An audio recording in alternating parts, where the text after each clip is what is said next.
from Chronically Jackie, and this is my service dog Harlow. This video is going to cover all the information I have to share about my infusions, which is when you receive treatment intravenously. Because I very often receive IV treatments and infusions, my doctors thought it would be a good idea for me to get a port, which is a small device implanted under the skin that allows for repeated and long-term IV access. If you want to learn more about my port, you can watch my port video, and there's a link to it in the description. There's also a ton of other helpful links and videos in the description, as well as a table of contents. So if you're looking for an answer to a specific question, the table of contents will take you straight to it. You don't have to watch the entire video. If you're new to my vlogs and you want to understand what's going on with the infusions, I highly recommend watching the marked out sections in the table of contents. That way you'll be all caught up and you'll understand what's going on with myself and my infusions in my vlogs. Please keep in mind that these are my personal experiences and they may differ from yours, and what works for me may not work for you. And now that we've gotten all that out of the way, let's get started.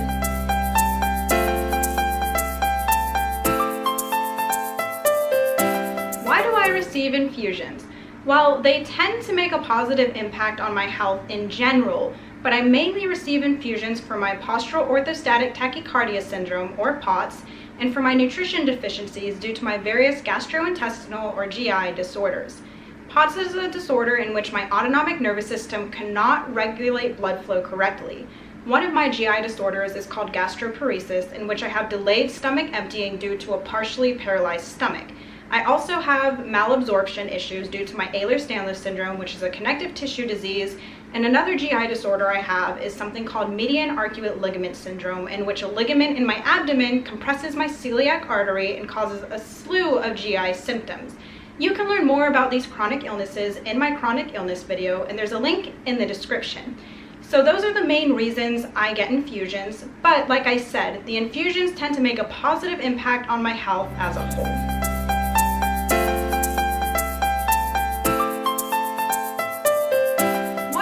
Infusions do I get?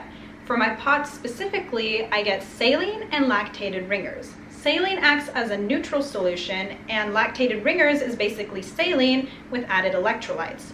For my nutritional deficiencies, I turn one of these bags into what's called a banana bag, nicknamed for its color because it turns yellow, by injecting it with the substance in these little vials. These vials contain extra vitamins and nutrients and minerals that I cannot get on my own or through my feeding tube.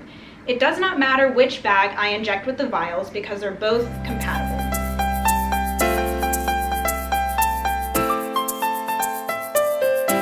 How do I hook up to my infusions? First, I lay out all my supplies. Hand sanitizer, a saline flush, 2 syringes, my banana bag vials, 2 packs of tubing, my infusion bags, alcohol swabs, my ambulatory pump, and my infusion backpack. Of course, then I use my hand sanitizer. I take the saline flush and hook it up to my port to flush my port and ensure it's working properly. Since I only use 1 infusion bag at a time, I'm going to take 1 pack of tubing and 1 infusion bag and set it aside for later. Now I'm going to mix up the banana bag. I take the cap off the vials, alcohol swab the top of each vial. Then I take the syringe to draw out the contents. I get all the air out of the syringe. Then I alcohol the med port or medication port of my infusion bag. You'll see there are 2 ports here on the infusion bag. One is for the tubing, one's for medication. Then I just take my syringe, insert it into the medication port, and push in the medication. And you can see it's already turning yellow. And I'll repeat that process with the second vial. Needles are recapped and properly disposed of in the sharps container. After both vials have been injected into the bag, I just mix it around a little bit. Then I connect the tubing. I pull the blue cap out from the tubing port, pinching on the neck of it so no air goes into the infusion bag. Remove the top from the tubing itself. And this is called spiking the bag. You just push the spike of the tubing into the port. Now, the tubing is full of air. It's not good to put mass amounts of air through your central line, so I need to prime the tubing, which means get the air out of it, and I just simply do that by squeezing the infusion bag and letting it run through.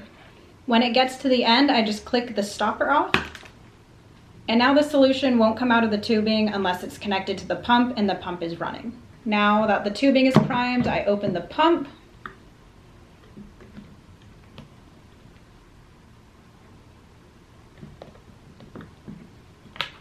Connect the tubing and shut it. Now I run the end of the tubing through my infusion backpack, through the strap so it can connect directly to my port. And I connect the tubing to my port. I check the settings on my pump. If everything is good, I hit run and I'm infusing. Then I just put everything in my backpack.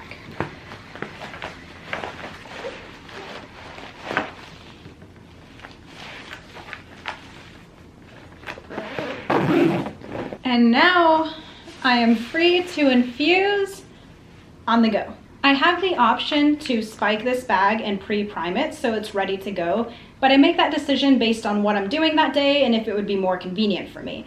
If I don't need it pre-primed and ready to go, I just set it aside until I'm done with my current infusion bag and I'm ready for the next one.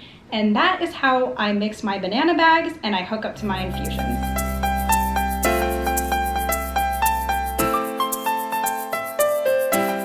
How do infusions help? Well, infusions help me in countless ways, and like I said, they really benefit my health in general, but I can give y'all some specific points. For my POTS, there are really 3 main ways in which infusions benefit me. One of them being hydration. Studies have shown a correlation between hydration levels and better management of POTS symptoms, so POTSies are very encouraged to drink lots of water and electrolytes. This is very difficult for me due to my gastrointestinal issues. I try and drink 2.5 liters of water a day orally, but I often cannot keep it down, and if I do keep it down, my body has a difficult time absorbing the water. No matter how much I drink, it's never enough for my body, so the infusions definitely help in the area of hydration. Another way my infusions helps my POTS is by increasing my sodium levels. POTS patients are usually encouraged to have a high sodium diet because sodium helps the body absorb water and therefore keep us hydrated. I also need lots of sodium because my blood pressure tends to dip very low due to my autonomic nervous system dysfunction, and sodium helps to increase blood pressure. I have a difficult time consuming enough sodium due to my gastrointestinal issues and malabsorption issues. Saline is high in sodium, so my infusions help to keep my sodium levels up. One of the most significant ways my infusions helps my POTS is by increasing blood volume. A certain percentage of POTS patients have hypovolemia, or low blood volume. My doctor says this is what I have because of how I respond to the infusions, and by going directly into the bloodstream, my infusions increase my blood volume and help with the debilitating symptoms that can come from hypovolemia. This is why drinking more water is not the same as infusions, because drinking water goes into the gastrointestinal tract. It doesn't go directly in the bloodstream to increase blood volume. This is the most beneficial aspect of infusions in regards to my POTS because it directly treats my hypovolemia. My banana bags contain extra vitamins, nutrients, and minerals that my body needs, but I can't get from my limited diet or feeding tube formula. It helps me fight malnourishment, it helps with my energy, and it also helps keep certain levels in my blood where they need to be. So these are some of the specific ways my infusions help me, but like I said, they really make a positive impact on my health as a whole. These infusions make me feel good and they make my body feel stronger. And with that extra strength, I have more ability to fight my chronic illnesses.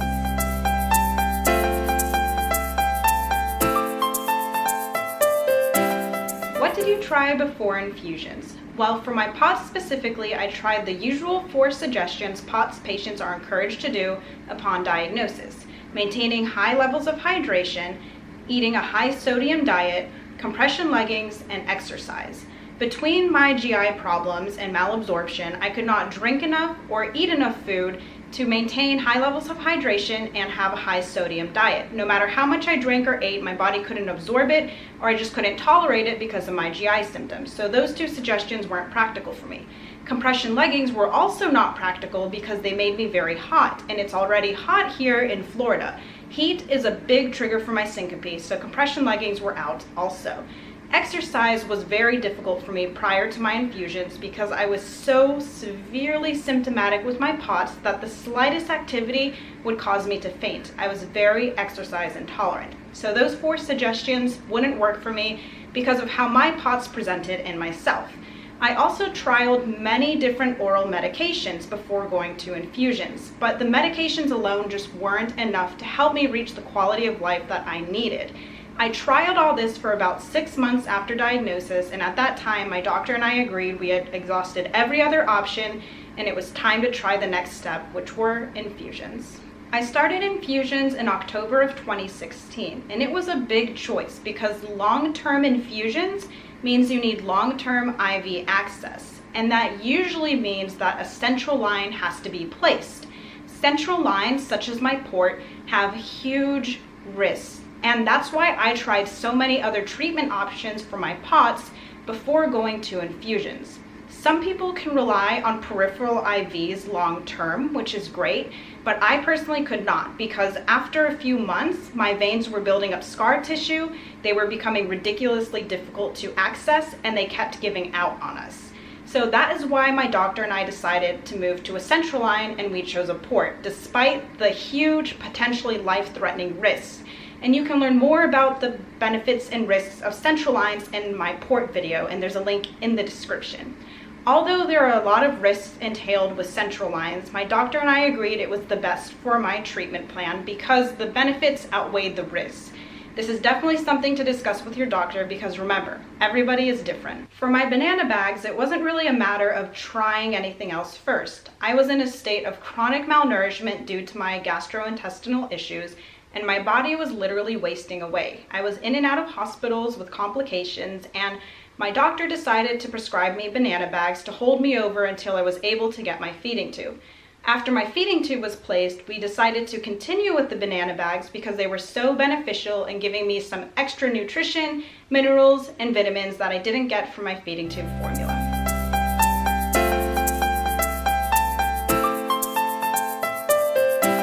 How did I know infusions were right for me? Well, before my doctor and I decided this would be a long-term treatment, before we moved forward with my port, we decided to do a trial period. So for 2 months, a home health nurse came to my house, inserted a peripheral IV, and ran the infusion for my POTS. We began with just saline, 2 liters, twice a week, and this was between October and November of 2016. I was getting great results from this treatment, but unfortunately my veins were beginning to give out from repeated sticks for IV access. I was building up scar tissue, they were blowing, and they were becoming ridiculously difficult to access. I spoke with my doctor and we both agreed that this was going to be a long-term treatment because of my consistently positive results. In December of 2016, we moved forward with my port surgery because the benefits outweighed the risks of having a central line. So the 2-month trial is how we decided that infusions were going to be right for me. After another month or so, I learned that some POTSes have better results with lactated ringers than with just saline. So I talked to my doctor about it and he agreed to try it. I too find that I do better with lactated ringers and saline than just saline alone. We also played around with my infusion rate and frequency to get the best regimen for myself, and that just took a little bit of trial and error. In May of 2017, my doctor added in my banana bags when I started struggling a lot with malnourishment, and all of these infusions continued to benefit my health.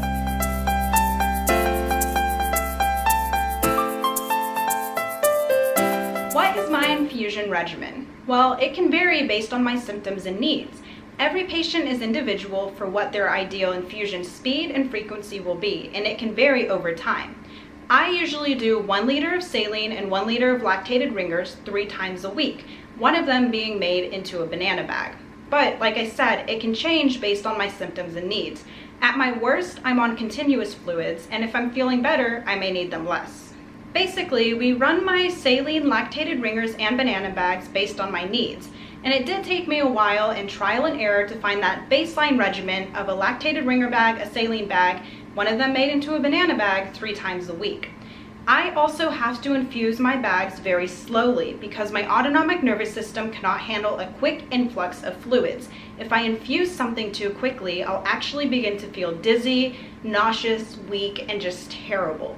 So my max flow speed is 333 milliliters an hour, and my ideal speed is 250 milliliters an hour or slower. That means my infusions typically last 8 hours, which is a really long time, but thankfully I am not stuck to an IV pole for that time because of my on-the-go system.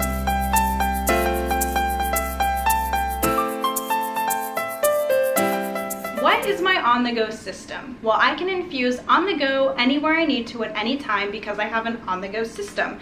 And I have this due to a few reasons, one of them being a home health care company. Through some online research, I found a desired home health care company that also contracts with my insurance.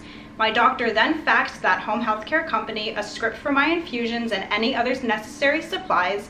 And after that home health care company got insurance approval, they now send me a shipment of any infusion supplies I need once a week.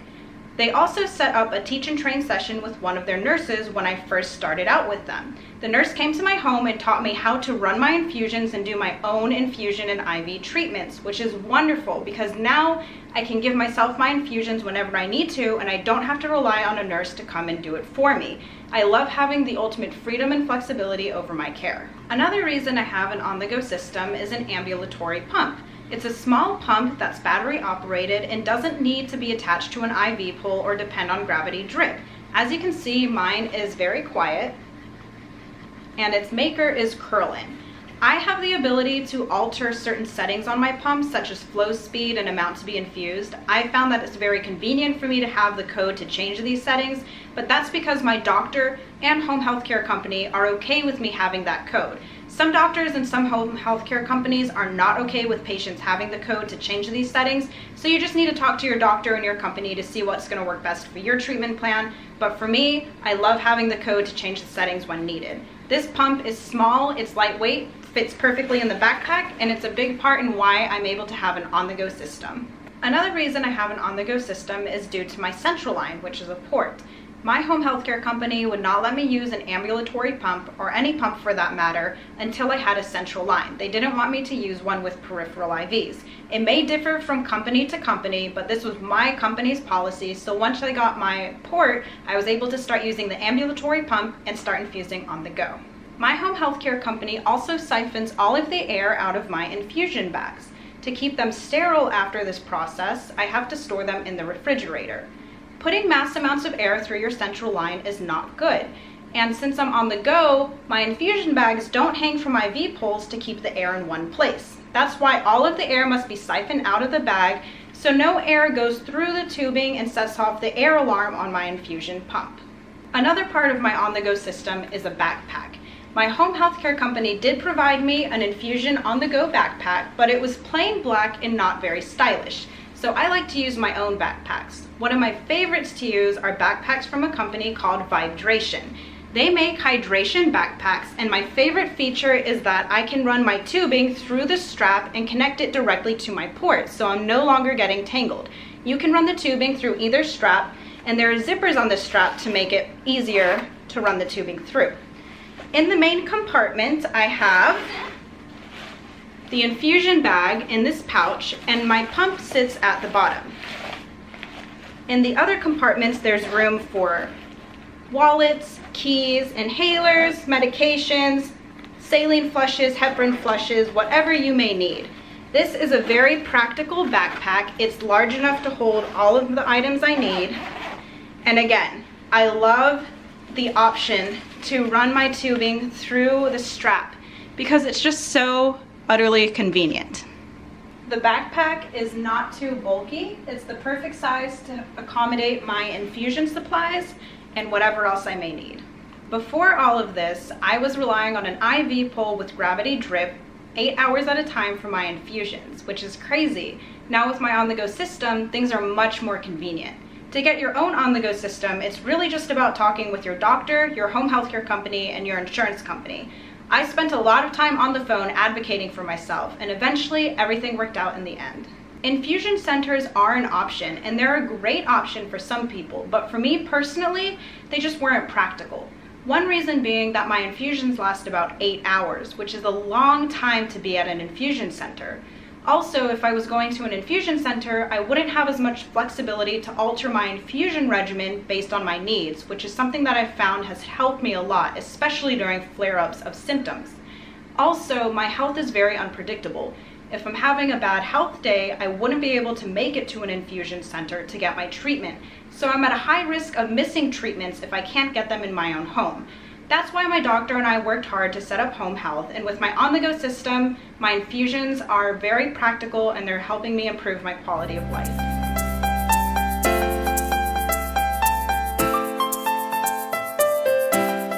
What type of doctor prescribes my infusions? Well, any type of doctor should be able to write a script for infusions, although it may depend on insurance. I personally see a primary care physician. He's very knowledgeable on POTS and all of the conditions that tend to go with it. He also does independent research. Most POTSies see a cardiologist or a neurologist, but I honestly don't mind who I'm seeing so long as they are licensed, ethical, knowledgeable, and caring. If you are having trouble finding a caring doctor who is open to this type of treatment or knowledgeable on your condition or whatever else it may be, I highly recommend watching my How to Get Answers When You're Chronically Ill video, and there's a link to it in the description.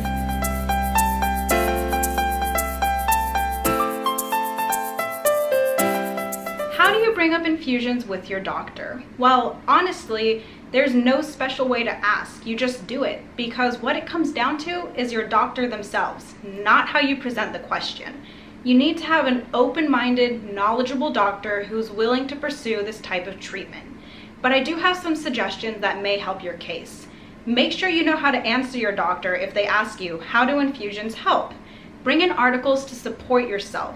I have some articles in the description that demonstrate how infusions have helped POTS. Also be open to trying your doctor's suggestions first. I had to try lots of different treatments before pursuing IV infusions. So make sure you're open-minded as well. Work with your doctor to find the best possible treatment for your condition. I came to find that many doctors don't know the benefits of infusions and are also very worried about long-term IV access, because that usually means that a central line like a port must be placed, and central lines have huge risks, potentially life-threatening risks, and many doctors are very wary of that. You can learn more about the risks associated with central lines in my port video, and there's a link in the description. It's really important to work with your doctor because sometimes the benefits may not outweigh the risks. But also, if you really feel like your doctor isn't working with you, you may need to get a second opinion. If you're having trouble finding a good doctor, I give some advice for this in my How to Get Answers When You're Chronically Ill video, and there's a link to that in the description as well. So remember, it's not about how you present the question. It really comes down to your doctor themselves. But you can set yourself up for success by doing a few things. 1, find a knowledgeable and open-minded physician. 2, make sure you can answer the question of how do infusions help? 3, bring in articles to support your case. And 4, really work with your doctor as a patient-physician team to find the best plan to treat your condition. Remember, everybody's individual, and the possibility is that infusions may not help you. But I think everybody has the right to know about infusions, to learn about them, to be educated about them, and everybody should have access to treatments that could potentially improve their quality of life. Well, that's it. If you were looking for answers, I hope you found them. And if you were just looking to get more information, I hope you learned something new. Don't forget, there's a table of contents and a ton of helpful links in the description. And that's it. Thank you so much for watching.